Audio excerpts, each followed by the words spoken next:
Listeners and viewers, land and swamps, you are now tuned into the Disney Holic Show.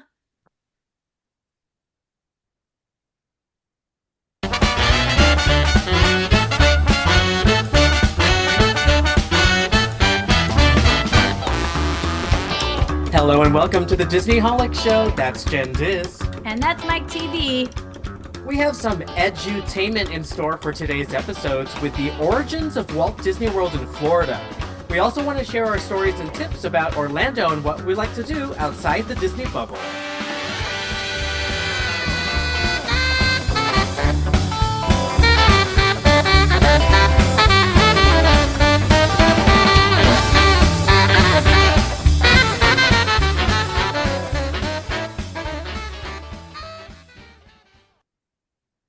Ba-ba-da-ba-doo-ba-dee-boop. All right. Ooh. So sometimes we come up with our own ideas for episodes while we're recording other episodes. So I think it All was the last time. week we had a fun game. I think it came from the cruise, right? About the Florida project. Yes. And I couldn't stop thinking about it. And so I thought it would be fun if we started today's episode with the history of the Florida project with some of my usual sprinklings of fibs mixed in. What do you think? So, the history of the Florida Project, according to Myke TV. Yeah.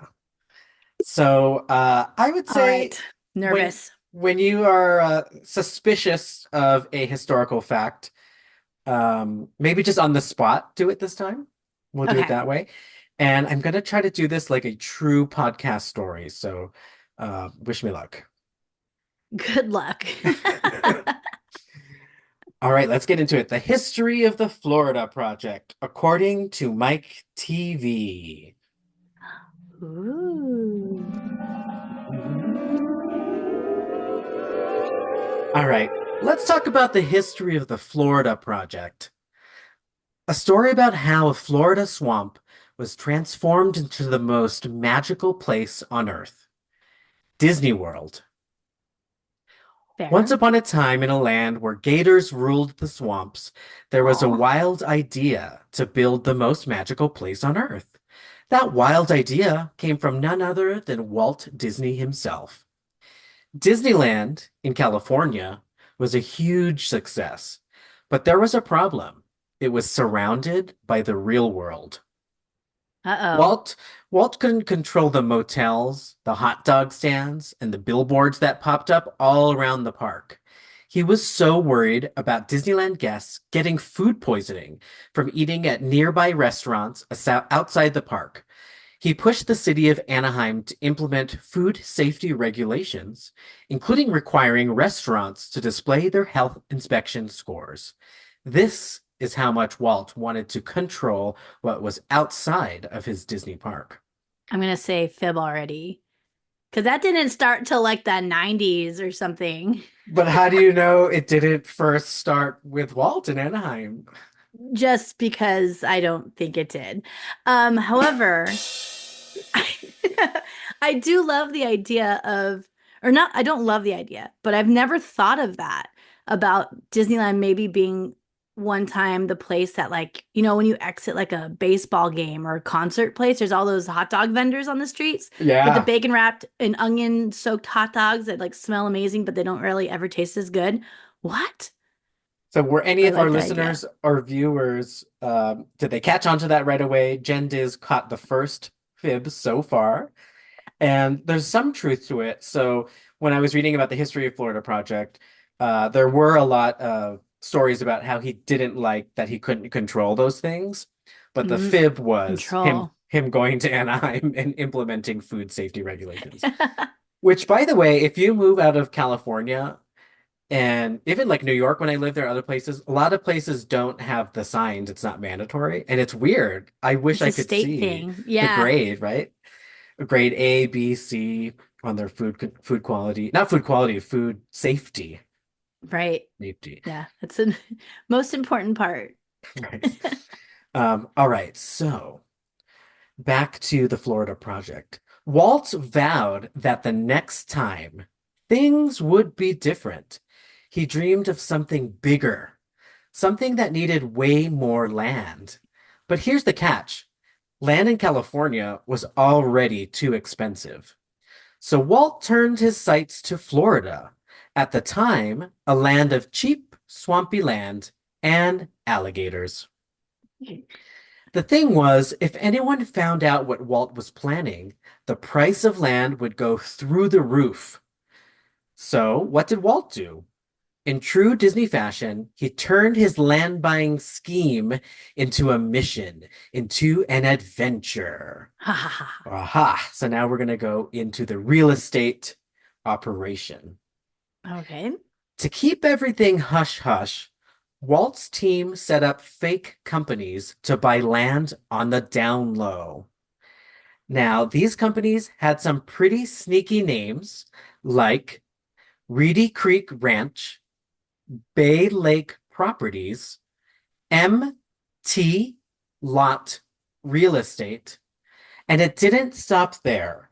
Walt's crew also used other names like Steamboat Quickie, God. Delightful Holdings, just the right mix of early Disney charm with a wink.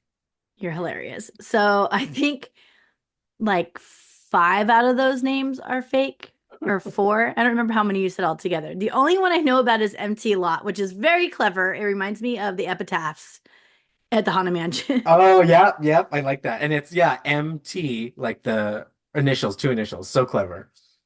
Very So cute. that was real. But Reedy oh, Creek that one was Ranch. real. Yeah, Is Reedy Reedy Creek? Creek Ranch was real. So they already had Oh, that name back then. I guess yeah. it I'm is surprised for some probably reason. a real creek there, I suppose. Bay Lake property is also real. And I only threw two fake ones in there, which were Delightful Holdings, which if empty lot real estate was real, this one could have been, right? I thought you And were landing on whole, and then you said dings, and I'm like, oh, okay. It's a Delightful little, Holdings. And then Steamboat Quickie was not real, yeah, that's unfortunately. yeah. But, that just means he wanted to move the mouse very quick. This project should move quickly. All right. Continuing with his operation, his scheme for land grabbing. Locals had no idea what was going on. One seller even thought he was selling his swamp to an exotic frog sanctuary and was actually excited, hoping it would help his cousin's alligator wrestling business. Eventually, Disney bought up almost 28,000 acres, about 43 square miles.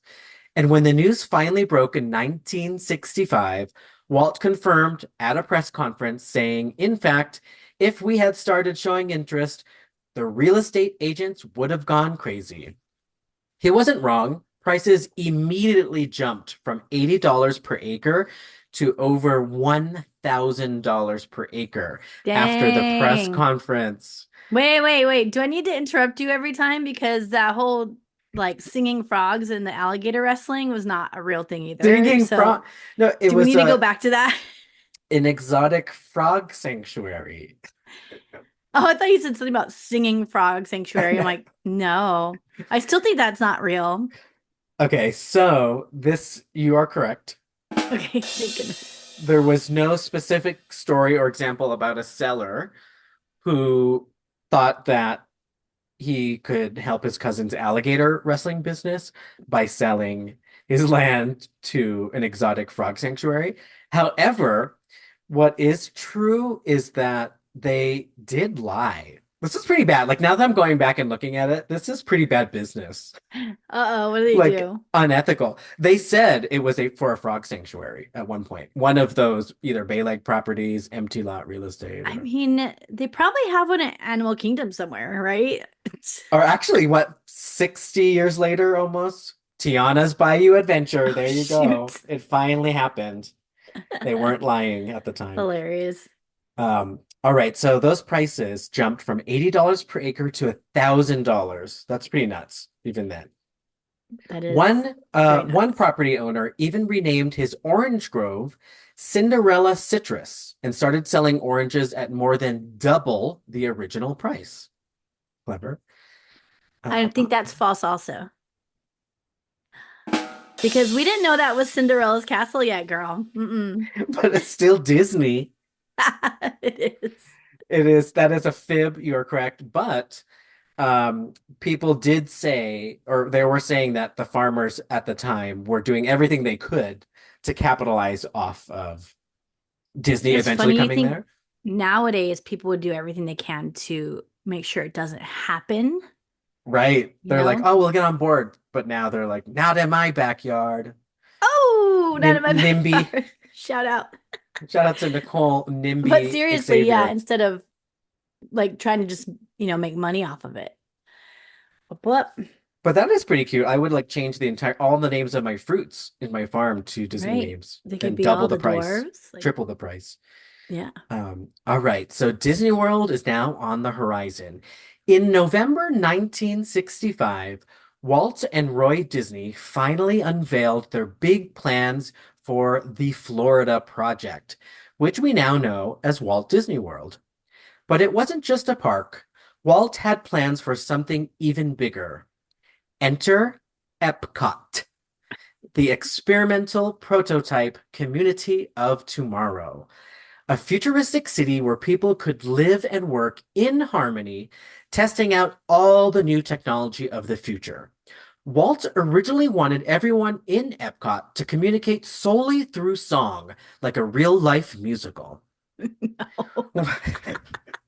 Wait, hold on. This is so cute though, because that part's a fib. However, the other part was not. And I hope, not So, hope, but like I assume a lot of people, including probably some of our listeners, maybe like because a lot of people are Disneylanders. You just don't know a lot of the Epcot stuff. Maybe we don't know that we were supposed to live in Epcot. Like it was supposed to yeah. be the Golden Oaks or whatever. Like, I mean, not Golden Oaks, but you know what I mean? Like actually live there.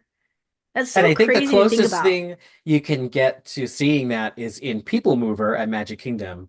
You Yes. drive by the model of what part of Epcot would have looked like with a whole town, cities, office buildings, different religious churches even, and all the cool transportation taking you to the center, Epcot Center, where all the work would happen.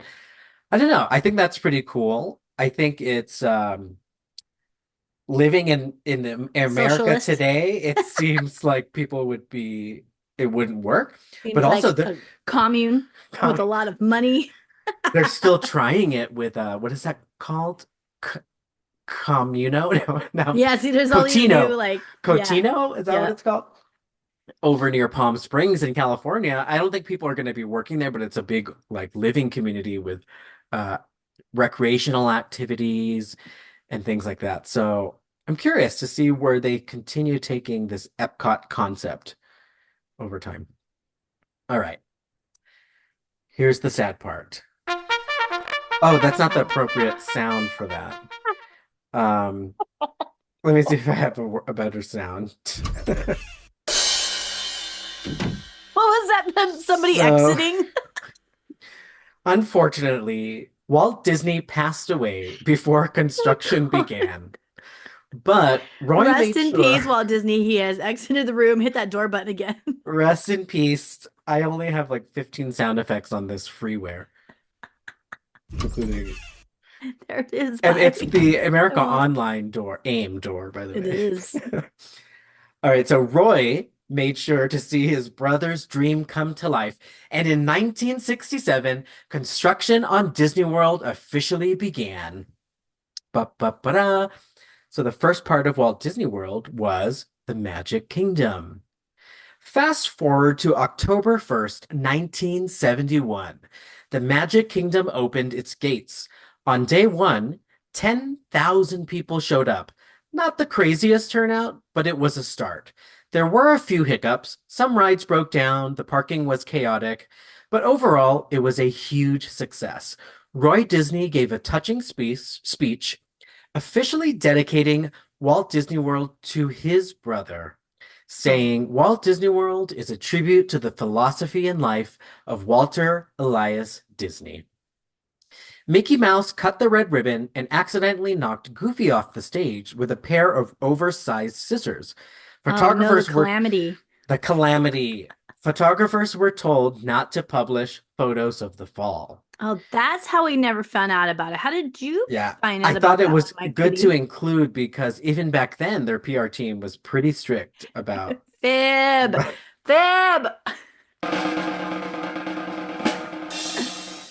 Yes, that was a fib, but they did have Mickey Mouse there at the ceremony, cutting a red ribbon. He did not knock Goofy off the stage, though. Unfortunately, that would have been funny. Okay, Roy Disney. Oh, I did it again. Sorry, hold on. Roy Disney passed away just a couple Oh of months no. later after fulfilling his promise to bring Walt's dream to life, the Florida Project. And what was Did once a he really stretch, die? Oh, after Disney World opened. Sorry. Okay. oh yeah, not a few months after Walt, a few months after Got Disney World. Huh? it. And what was once a stretch of swampy land had become the most magical place on Earth. And the Aw. legacy lives on. Yes. Today, Walt Disney World is huge. It's You've got the larger. millennial pause on your sound I effects. got the millennial pause ready to go at all times. You know, us millennials, we need a second to process and to think. Yeah. We're giving it to you as well. So You're it's welcome. larger than the city of San Francisco. Jenn Diz, you're in the Bay Area. Imagine that. It's Almost home. everything is larger than San Francisco. Oh, Walt Disney World is home to over 70,000 employees. Wait, Magic Kingdom is larger? No, Magic Kingdom is not larger than San Oh, no, Francisco. Walt Fib. Disney World. Walt Disney World. The Okay, legacy lives on. I'll go with that. Today, Walt Disney World is huge, larger than the city of San Francisco. There we go. Okay. It's home to over 70,000 employees, which we call cast members, and attracts millions of visitors every year. But let's not forget the real challenges that Disney did face. In fact, early concerns about the animatronics developing a mind of their own led to a company-wide memo in 1972 telling Man, they were employees not to way teach ahead. the robots how to read or how to sing. No, Fib. Sentient. So I Walt gotta, would have been so stoked though, right? he would have been, he's like, what? They can come to life. I had to add that because there was a little bit of truth to that. It wasn't related to Disney World specifically, just like Disneyland and all the animatronics. People were concerned about God. them coming to Back life then? back then. Yeah. And, you know, cut to today, Wow. Chat GPT people are still concerned about that. Um, but what's interesting is that was really just at the time, animatronics are mechanics. It wasn't computer learning. So if you mix the two together, it's pretty scary. So there we go. Welcome. Welcome. To this day, the Hall of Presidents. Oh, wait, I had more to my fib. Okay. To this day, the Hall of Presidents is carefully watched to make sure none of the figures start forming their own political parties. Could you imagine the mess? The mess That we're would be already in, let scary. alone the mess we would be in if the Hall of Presidents came to life. Came to life and they started campaigning for AI and robots because it's their people. Oh my God.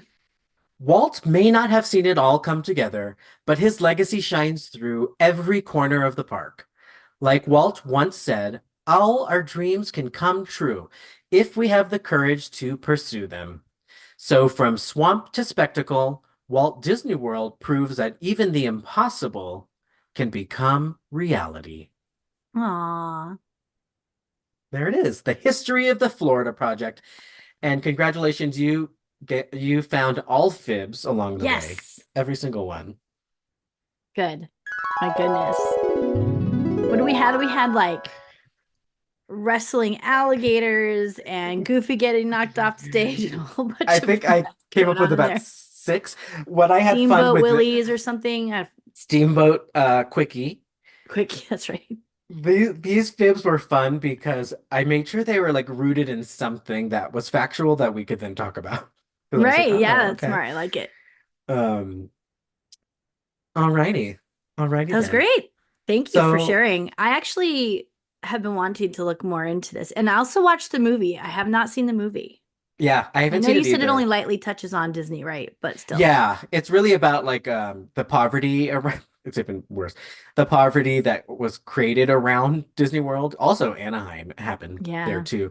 But this is like a father-daughter story, I think, with Willem Dafoe. But yeah, I haven't seen it either, so I can't speak too much about it. But I do know people told me it's not really Disney Do stuff. you know what the nickname for Anaheim is?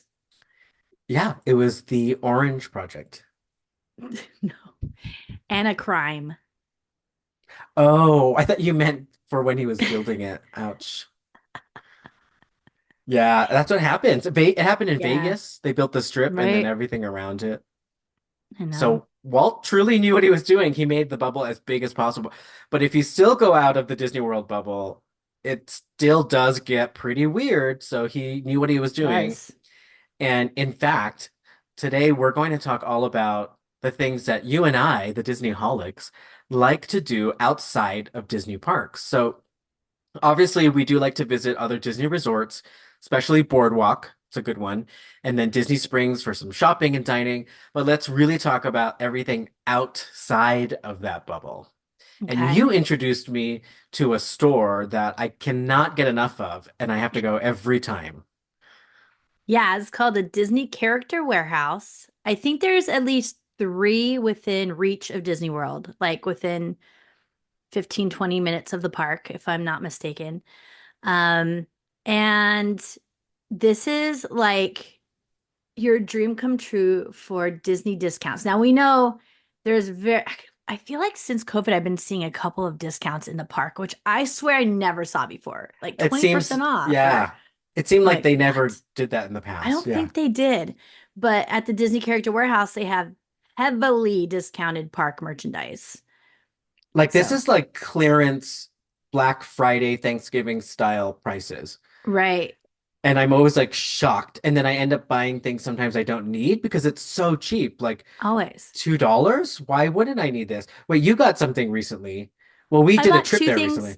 I absolutely don't need. I got an Admiral Akbar plushie, which I'm not going to hate on, 99 cents. Wow. Wait, where is it? I have it right That's here so somewhere. cheap. 99 cents. I have That's it shoved on under a the shelf. dollar. Hold on, let me grab it. I want to tell you the original price. Hold on. What did I get? Okay. Can't Sorry. remember. See, he's already shoved away somewhere else because I just don't have a place for him right now. Ah, I took the price tag off.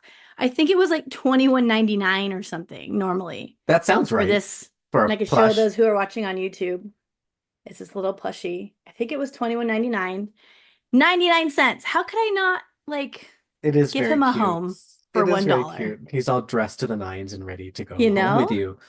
And then the other thing I got, I think was $2.50, and it was this little mini charcuterie board from Food and Wine Festival. And I like it because it's tiny. So like sometimes you just want to have your own little mini charcuterie moment by yourself, and that's perfect for that. It's Yeah. like tiny. So Or sometimes I want to get my fast food and make it fancy.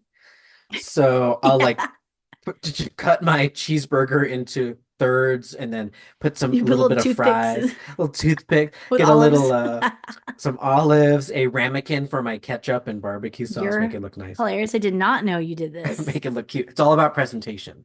It is. Um, but yeah, Disney Character Warehouse is one of the best things to do outside of Orlando that is still Disney. So it's still an official store. In fact, when we were there a couple weeks ago, we asked if they did the annual pass discounts. And it turns out when you asked, they said they did in the past and they no longer are doing it. So there you go. Yeah, there was a sign that said something about annual pass discount line or something. So it looks like it might be, I didn't ask enough questions because I am not an annual pass Oh, the holder. sign But was for a priority line if you had an annual pass. oh, so you get your own line too. So Yeah, they which I just didn't stopped see it till maybe after recently. either. I Crazy. was like, oh, okay. It's like at the hotel if you're like a gold member or whatever. Maybe Oh, they only actually, take it out when it's super busy. yeah.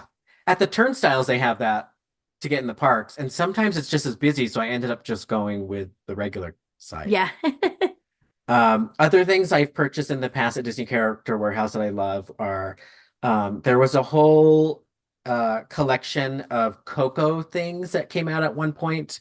And I finally got my hands on it like after when it hit Disney Character Warehouse for really cheap. I bought like two throw blankets with Coco all over it.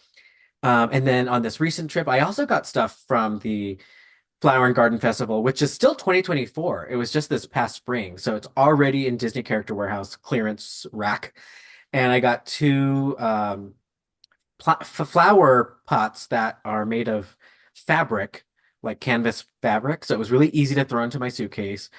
But yeah, they just have all kinds of stuff. There's tons of clothes and apparel, So many spirit jerseys toys. and lounge-fly backpacks. Those things are like mega Yes. popular and expensive. Lounge flies will go for like 30, $40. And Christmas normally those are like ornaments, $100. And then spirit keychains. jerseys are like 70. Those will go for like 20, 25. So like Yeah. heavily discounted. Very, very cool. And anybody And can go too. It's in a anyone can public go. like mall thing. And you might as well do some shopping while you're there too. It's a full-on like outlet with a food court. One more thing about Disney Character Warehouse. When we were there last, you had noticed this entire line of Disney toy dolls that clearly was did not sell and went straight to clearance at Disney Character Warehouse. What was that, and what did you think? Oh, I don't remember the name of it. Shoot. I don't remember either, but what was it Um, about? So it was like Barbies, basically, of they're supposed to be like regular people, and then their outfits that they had in the carton along with them, they were like Disney bound. So they're like Disney bound character, like Barbies or whatever, basically. It was so cool. I was like, this isn't my market. Like I wouldn't buy them, but I thought it was a great idea. And obviously it did not. Like nobody else thought it was a great idea. Yeah, But it seems such like a hard concept to sell. It's like, okay, we're introducing these dolls. They're like Barbie and Ken, but they're supposed to be you. And then you can buy all these outfits like you're Disney bounding in the parks. Like there was one of the guys had like a purple jacket, a red cap, cream pants, and that was Aladdin. It was like really cute. But I even got confused. You had to tell me it was Disney bound. I was like, why did they change the look of these characters so drastically? But yeah. then I was like, oh, that's not Aladdin. That's a person. Yeah, you Okay. know what? That actually was probably a part that made it not sell so well. It's hard to tell because if they made the characters kind of look like what they're dressing up as, then maybe the people who don't know Disney Bounty would still like it. So maybe they were trying to like Oh, get the yeah. bridge over into the public, right? However, they looked so not like the actual character that it looked like it was a bootleg, like Yeah. cheap Yeah. version, right? Timu Aladdin or something. Yep. It reminded me of like the Wreck-It Ralph version of the princesses, but on some fake doll, like Yeah, the yeah, casual version of them. right. So I guess it didn't sell, but you can find really interesting things just like that at Disney Character Warehouse. We saw like several racks of Germany backpacks from Epcot. So for whatever reason, either somebody in the inventory team like overbought those for the Yeah, park, or they overstocking just issues. weren't selling. But yeah, you'll never know what you'll get. So you should definitely check that out anytime you're in Orlando for Disney World. And just a reminder, these are things that we like to do because we are not from Orlando, Florida. But if you do want to see things and do things all around Orlando, specifically from Orlando local experts, there are so many people out there that do a lot of content on that.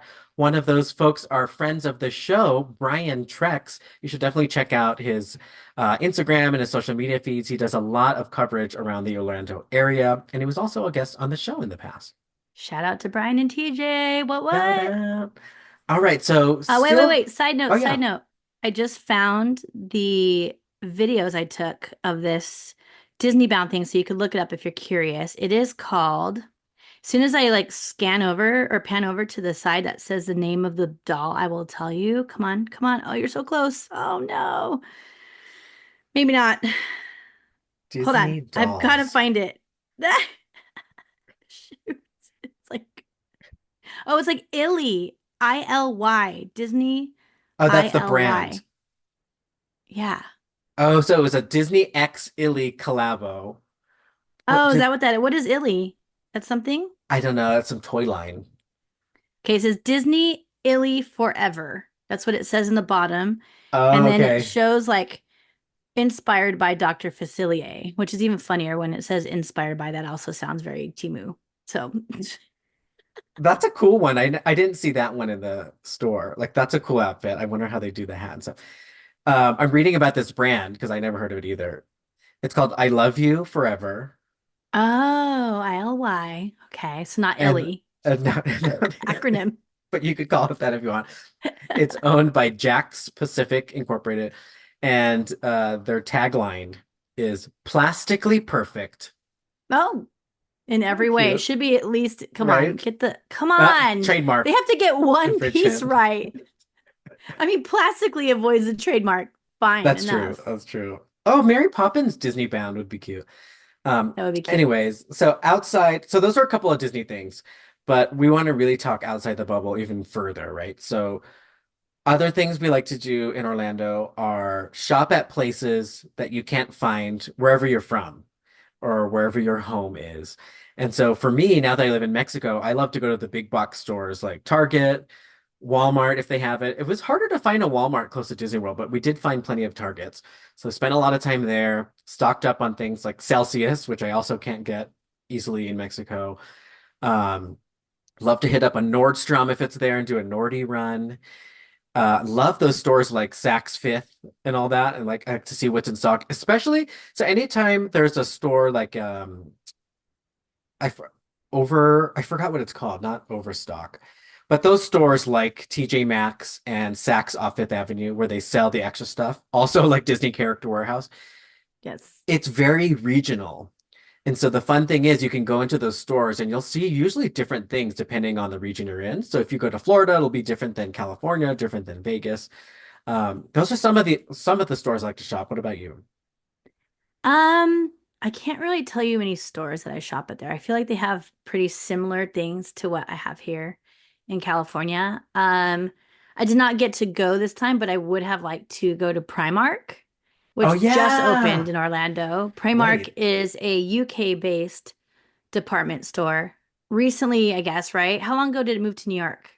That was like maybe 2 years ago it popped So up like there. 2 years Yeah. ago, finally, I think that's the first US destination, right? I think so too. And it came So out I of went to New nowhere. York. It was after the Yeah. pandemic. There was a store there called Century 21.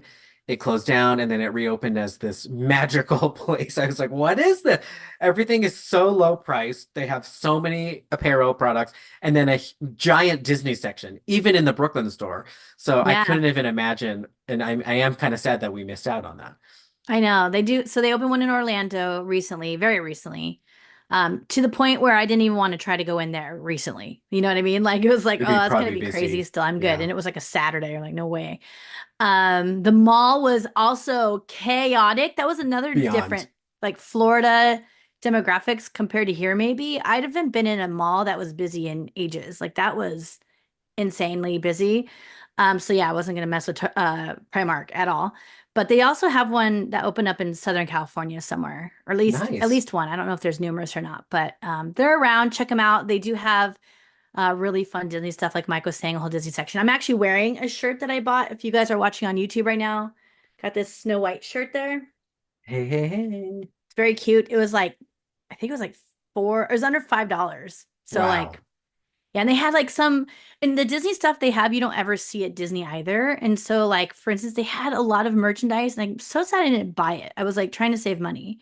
But like when I was at Brooklyn, they had Jungle Book merchandise, Bambi Ooh. merchandise, um, Robin Hood merchandise. Like what? It's all clothing stuff, but like what? You never see It's really those cool. hardly anywhere. So I was really impressed by that. So some fun way to get a little unique touch of Disney that you might not see too often anywhere else.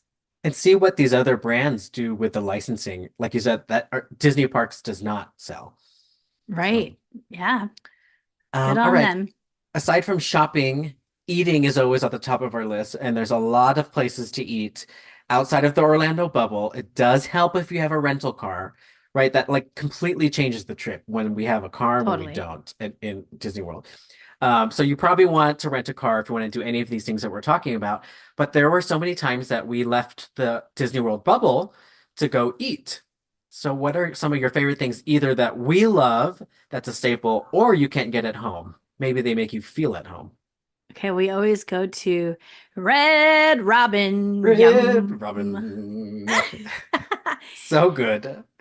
One of those things. I think Mike and I like there was a Red Robin right across the street from our high school. So Yep. like it's one of those things that's just very nostalgic and they don't have them hardly anywhere in the Bay Area anymore, at least like conveniently located for me and not where Mike is either. So we always go there. And there's one down the street from Disneyland. So it seems to be like our Disney trip like eatery. Yeah, there you go. And it's been Um, consistent over the decades. true. Like the It's food is always good. good, service It's is not good. super expensive. It's always, you get what you expect and it's good. Yeah. And they Um, have what we love is technology for checking out. And on the table you could pay on the little kiosk thing. and you could split your bill right on the Put your kiosk. Like, bill. thank whoever figured that out because Smart. splitting the bill has always been a nightmare. And they just figured it out by having you A, be able to, and B, do it yourself. Like they just, they Yourself, don't even need to yes. come to the table. You don't have to explain and then rely on the server. Yeah. But the service is always usually like really nice and Yeah. welcoming. I'm hungry now. I know I'm starving. Another thing I like to check out in any area that I go to that's not home is fast food stuff. Now, this might sound trash, but it is, and I'm just going to be real Oh with it. well. I like trying either new fast food that I don't have at home, but I'll like often on trips, especially Disney World trips, like we will just keep going, going, going, and we don't eat, and then all of a sudden we're starving after the park closes and we have Yeah. nowhere to eat. So these are those perfect moments for that. One time Mike and I took off. We ended up heading to Raising Cane's because we don't have that where we live. And then we saw right across the street from it was a Portillo's hot dogs and Italian sandwiches kind of place. Don't have that here either. So we ended up getting both and sharing all our food, and it was amazing. The best. The best. A two-stop drive-through with all the things, and they were just about to close. And for whatever reason that night, everybody kept calling us babe and sweetie and Oh honey. man, It was cutie. weird. We're getting Cutie. all the, yeah, we're getting all the like super pet names for some reason. I'm like, is this a Florida customer service thing or are we just really cute today? Right? It was a very interesting drive-through experience. The Raising Cane's, yeah, I don't have that here in Mexico either. And then Portillo's, that was the first I've ever been there, period. I don't think I even knew about it. That's not Florida specific. I think you were telling me more about it, but I don't remember. Yeah, it's a Chicago. At least Ah, as far as I know, it's a Chicago place. It was one of the things that when I went to Chicago, like on a work trip, everyone's like, you gotta go to Portillo's, right? So it's like the thing to do oh, there.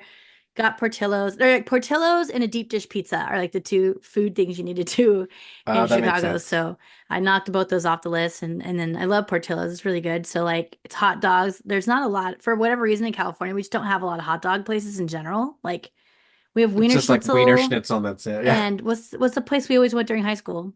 Oh, with the Casper's. outfits? Oh, I was thinking with the Oh yeah, outfits. hot dog on a stick Yeah, in the in the mall, malls. only in the mall Yeah, food only in court. the malls, yeah.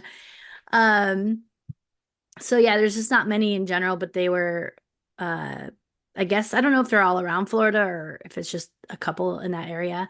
I heard that like because it's a touristy area, they seem to have like these one-off pop-up restaurants of places that for all like all over the United States people might be craving. There's also a what's that one? Not In and Out. White Castle Oh burger there. yeah. And it's not like they're all over the state. It's just like in that area. Yeah. And I think you're right. It's like they want to make people feel at home when they're away Yeah. from home. So you And they get probably best of make a both lot of worlds. money for those people that want to feel at home and those people like us that just want to try fast food that we don't normally Other get. things, yeah.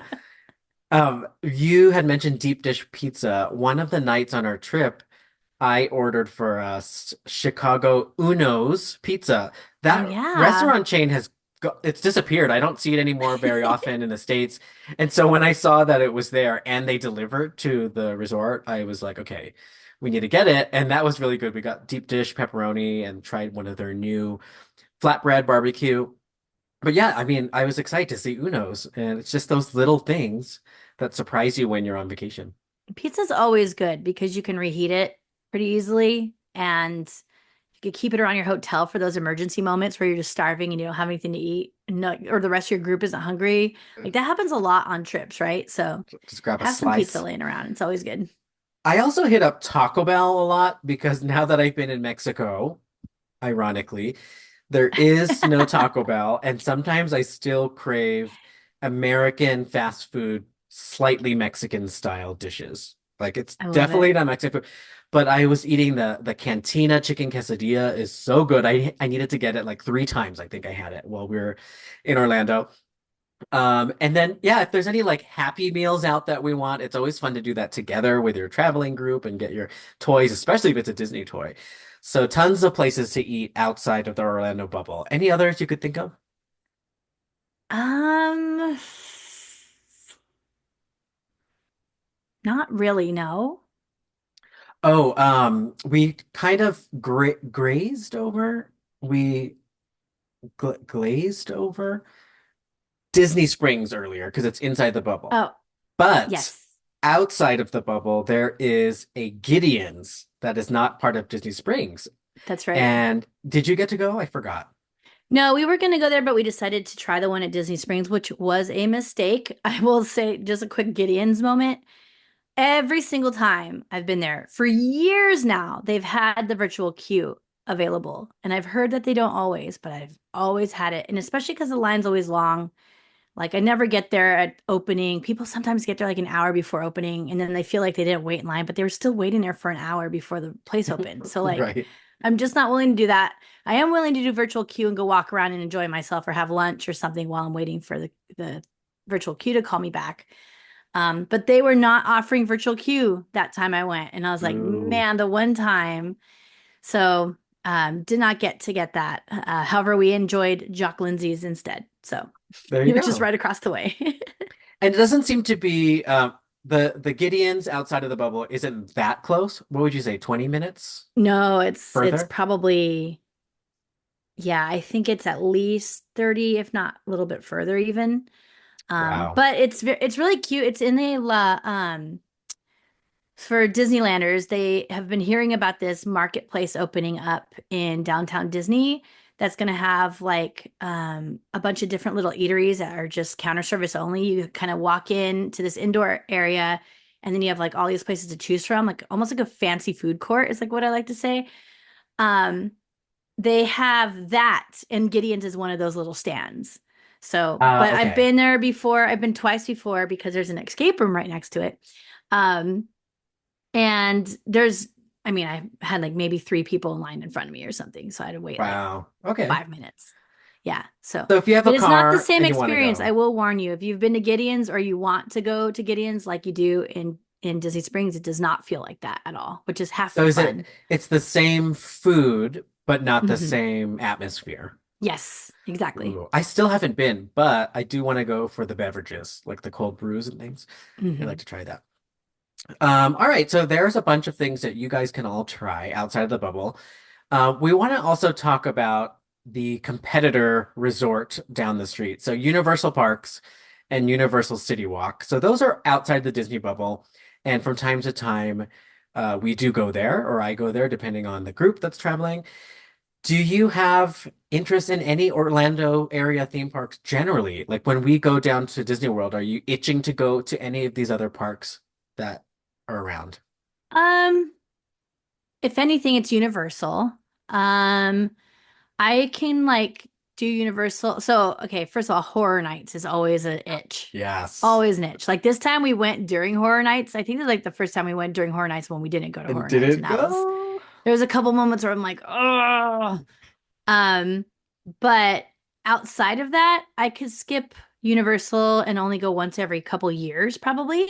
Sure. Or if there's something new, like when Epic Universe opens, of course the itch is going to be back, right? So I guess this was the year to skip, and then I Yeah, get to go next year. But I think that's the only one that really captures my attention. How about you? the same. I kind of when I was a kid, like I go to Universal a lot in LA, and so that is like one notch below Disney on my belt for like things that I want to go to. Um, but the other parks, not really, like SeaWorld. I don't know, ever since that documentary Blackfish about how they treat animals horribly, like that Yeah, really worked on me, and I'll never go. And I hear that it's mostly rides now, which is very confusing. And that's when like we were here, like our Marine World. I don't ever Marine have the World, itch to go there. It's like right here. right? It's still right there. Six Flags Discovery Marine Kingdom. World. Six Flags Discovery Kingdom. They should make SeaWorld Six Flags because it's just roller coasters now. Yeah. But there's other places too that I don't even know if they're called theme parks, but they're like along International Drive with the swings and some of the carnival style rides, but they're permanent. And then they usually have like food and stuff over there. Yeah, we kind of just drive by those, I guess. You Yeah, could I you could feel see like it from afar. so I will give it up to Orlando. They have like so much stuff to do. Like just if you are into entertainment and doing all the things, regardless of the scale of quality, and that's not even trying to be a dig, it's just real. Like there is endless things you can do. Like there's a theme park about Jesus, I think. Like there it's just and there's an alligator theme. The Like there's alligator one all I'm over the kind of place. curious about. Like, how do they have a Jesus theme park and an alligator theme park, like probably down the street from each other or something? But like that happens there, and there's just like even their knockoff gift shops, like those ones that Courtney was talking about, where they sell Disney teas 5 for $20, right? Even those have like this giant wizard shooting out the top of it. That's like Yeah. Vegas style store, or like an Ariel, like that bootleg Timu Ariel, right? That we saw on top of that one souvenir store. So like just everything has that roadside attraction look to it. I skipped the carnival stuff because I just feel like those are the county fairs that I see all the time when they come through here. So it's like, I don't need to Yeah. do it here. Yeah. Nothing too new. And also they give me unsafe vibes Yeah, that for too. whatever reason. They Just always do, do. even the ones here. Like, Right? I mean, like, yeah, and like teenagers are usually the ones working it and everything. But I think maybe if we were younger, I wonder, and lived in Orlando, I wonder if we would go there to hang out. true. And they have like Danielle and games. I, we went to Disneyland. We're probably in our mid 20s and we took off to go to the Orange County Fair one time. Oh wow, So there you go. I don't And remember then where it pulled us, but it did. with Universal, there's also City Walk. When I lived in LA, Studio City, I used to love City Walk. And back then I was like naive, like early 20s, and I thought it was so cool. Like I thought it Yeah. was the coolest thing. I didn't even know like what tourist traps were and like that. And now it's pretty corny, but I really loved it back in the day. Like my mom and I would go when she would come visit and we'd eat at some of the nice restaurants. And there was one called Wizards and they did a magic show and they did my name in laser, happy birthday. Yeah, Ooh. and it was so cool. And then you got the IMAX movie theater all in one place. And this was before like outside malls were popular. So it was like one of its first. And then Universal Orlando has an even bigger city walk that connects Islands of Adventure to Universal Studios Park. I find that we don't spend much time there, even when you and I go. We kind of just go through it to get to the park. Yeah, I feel the same reasoning as you. That's so funny that you said like I was young and naive because I also would go to City Walk just to go to City Walk on my Yeah, trips to Los Angeles. right. It was And I'm like, cool. ooh, there's a rainforest cafe, right? That was like, and now when you think about it, when we go to Disney Springs, we go to like Edison, or we go to Universal City Walk in Florida, and we go to that like Willy Wonka place, whatever it's called, Chocolate Factory. It's not Willy Wonka official, but Something Emporium Florium. that Florium. thing. Yeah. Those are all the new brand like version of Rainforest Cafe that we will probably laugh at in 10 years, right? Right. So Yeah. like it's Voodoo just Donuts. yeah. And I do like that I think they're trying to make them more what's the word? Not even immersive, right? Because Rainforest was already very immersive. They're trying to create like characters. We went somewhere very recently. Oh, we're about to talk about escape rooms anyway. So we went somewhere recently and they created their own characters. And I'm here for that. Like I think that's why uh Wait, it was that chocolate factory. Is that what you're talking about? oh they do it too. Yeah, they do it too. And it's a lady, is the professor, and they walk around. And then Gideon's, they kind of created their own mythology around that. But we went to an escape room where they created their own characters, and I was like, don't you have a t-shirt for this? And they're like, no, people have been asking. And I'm like, okay, that's a missed opportunity. We love the Yeah, character we would you have all bought created. some merch. Come on. Yep. So that brings us to one of the things we love to do when we're traveling. You really got me into this, and it's escape rooms. So there are escape rooms all over the world, all over the country. So anywhere you go to vacation, it's very likely that somewhere within 15 minutes, there's at least one escape room. And when Right. we went on our recent trip, we did 7 escape rooms within the 1 week span. It was like, you want to talk about itching. That one night that I got home from the park, I think you had worked or something, you had to stay home. I got to our hotel room at 10 p.m. and I'm like, escape room? And we like looked up to see if there's anything open. And sure enough, we found one at 11 p.m. and we bounced out the door, went straight to the escape room. Like There it's you this go. like super fun thing to do. I love it so much. So yeah, we fit 7 in because we are officially addicted. Addicted. What were some of the favorites that we did on this last trip? Oh man. So first off, if you get into escape rooms, to any level where you like need to start keeping track and stuff, you'll soon find out about the escape room list. And they do annual awards for like the top ranked escape rooms. And so I often look at this list. If I'm going to a city, it tells you where it's at and then the list of the top 100 rooms that have been ranked the best in the world. So there was two at one location in Clearwater, Florida, which is like 2 hours away from Orlando. So it's not like easy peasy, like we were just saying, like 15 minutes away. It's like a drive. But they are ranked number 2 and number 5 for US games. Like that is pretty crazy. So I'm like, these are some like super highly rated rooms. Like I want to go try them out. So I finally talked Myke into it. Whoop, whoop. And we had a rental car, so why not, right? Yeah, and like let's see some Florida. Like that was crazy. We drove from coast to coast, right? So like From we middle were to coast, middle to out.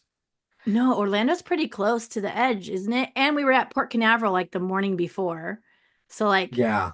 if you Yeah. consider that, we were within 24 hours. I think we were coast to coast. Like just like Oh, you're right, because we did start our trip at Disney World after the cruise. You're right. yeah, we like went Back to to back. Disney World for 6 hours or something, and then we were all the way in Clearwater the very next day. So Yeah. like It was worth the um drive, I would say, those escape rooms in particular. And then it was a nice drive. We got to see a lot of things that we don't have, like on the West Coast that we're used to, like mhm. these small strips of land that go through water, like bridges with little beaches. And it was interesting. Yeah, it was cool to see that side of Florida. Never really left the Orlando area, and except for one time I drove from Miami, and that was it. Otherwise, it's just Orlando.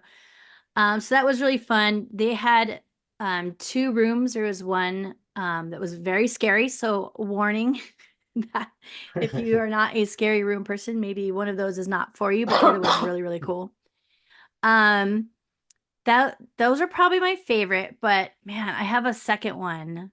And I want to hear what your favorite was first. So the Clearwater ones, though, the tattoo place and the magic shop, yeah, those were they lived up to being on that list Right. Yeah. and were really good. Agreed. And then we Agreed. went on, yeah, we did so many. I liked all of them, to be honest, all the ones we did. I just have a quick list. We did one called the Seventh Room, which was supposed to be the scariest escape room in Orlando. And Probably is. it It's pretty probably is. scary. Yeah, it was pretty good. They really got us a handful of times. Handful, no spoilers. And we also did one that kind of was a Disney knockoff in a good way called the Society of Adventurers and Explorers. I So love it. instead of SEA, Explorers and Adventurers, they just flipped it The so that they could SAE. get away with it. That one was fun. I would say now I'm starting to learn what you've been telling me about the different sort of tiers of escape rooms Mhm. and the qualities. That one felt more like like family oriented. Like I could see it at a mini golf place, but it was Yeah. Yeah. still fun. It just was like, okay, cute. Right. Yeah. It's very But cute. one of the best ones, oh my God, I'm looking at the list. There are so many good ones. So many. One of the best ones from a standpoint of just creativity was called Crazy Train. Yep. This And this was, is where they had the character that I really wanted to buy merchandise for. if we hadn't gone to Yeah, Clearwater, I would have absolutely put Crazy Train as number one. so cool. Well, you have to explain a little bit. I know. I'm like, should we say? So the theme of it is that you are, oh my God, it's like if anybody's played Cuphead or old Disney cartoons, like those old 1920s, 30s aesthetic of black and white cartoons. This whole room looked like you were in it.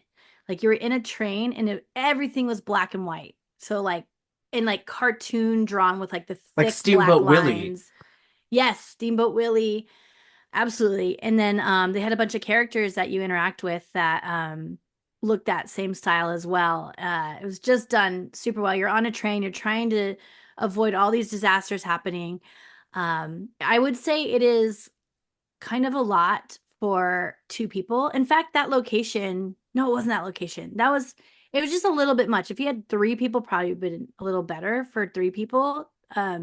But we kind of passed it. The Sometimes we got a person little made us extra go time over. because Yeah, we might have got a little extra time. we were so cutesy, We were demure, so cute and all the demure things. that they They would give us extra time if there wasn't someone after us. And I think we were like the last one of the night. that was the Um, one that we went at like 11 p.m. yeah, it was so unique. It was unlike any escape room I've ever been to. I'm reading the details on their website so that we don't have to worry about spoilers, right? They say, race down the tracks and stop that nefarious evildoer, Schemin' Plots. So his name is Schemin' Plots. And I love that pun. I love the character. He's kind of like, when I think back, he reminds me of like Purple Pie Man from Strawberry Shortcake.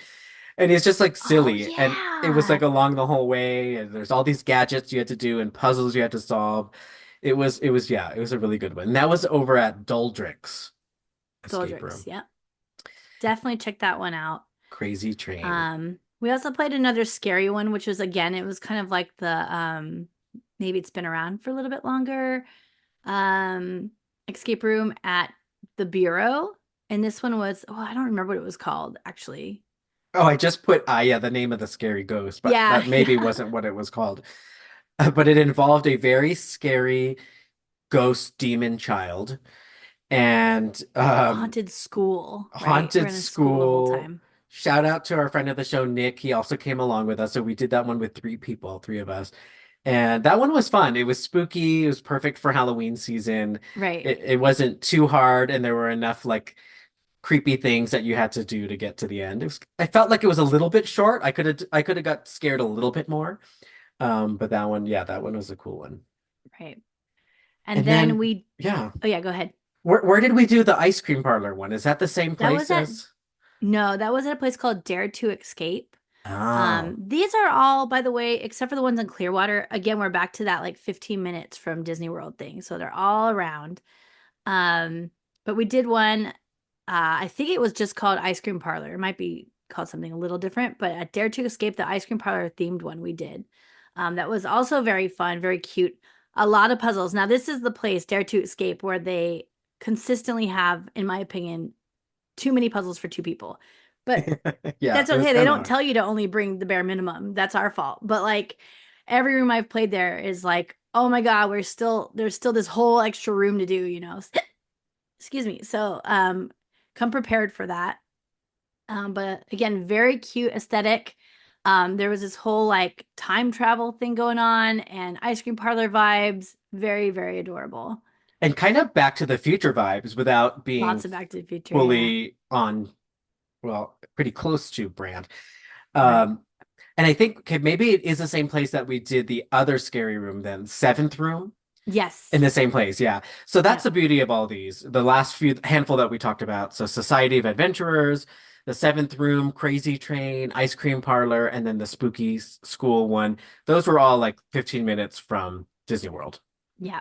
Very close. So this is also super perfect for this trip because it was hot, hot, hot, you guys. It was like 99 degrees while we were there and humid as all hell because it's Florida.